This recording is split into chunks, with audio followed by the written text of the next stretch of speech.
நான் சொல்கிறது நம்பிக்கையோடு செய்வீங்களா? சொல்லுங்கள், செய்கிறேன். 10 ரூபாய் பெருமானம் உள்ள சிகிச்சையை நான் சொல்கிறேன், செய்வீங்களா? கட்டாயம் செய்கிறேன். 10 செம்பருத்தி பூவை அன்றாடம் வாங்கிக்கங்க. அந்த 10 செம்பருத்தி பூவை 2 குவளை தண்ணீரில் போட்டு 1 மணி நேரம் ஊற வைங்க.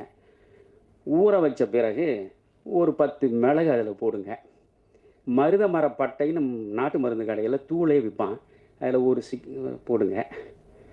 அதை காய்ச்சுங்க. 2 டம்ளரை 1 டம்ளர் ஆக்குங்க. காலையில் குடிக்க சொல்லுங்கள்.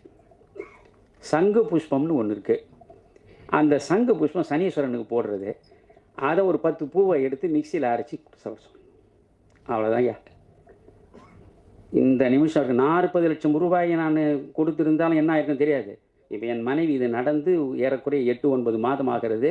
அவள் படுக்கை விட்டு எழுந்திருக்க மாட்டான். முன்னே அலோபதியில் லட்சக்கணக்கில் கொடுத்த போதும் இப்போ வீட்டுக்குள்ளேயே அவள் குறைந்தது ஒரு 10 நிமிடமாவது இங்கே நடக்கிற நிலையில் இருக்கா, ஆரோக்கியமாக இருக்கா. இந்த ஆரோக்கியத்தை 10 ரூபாயில் நான் பெற்றேன்.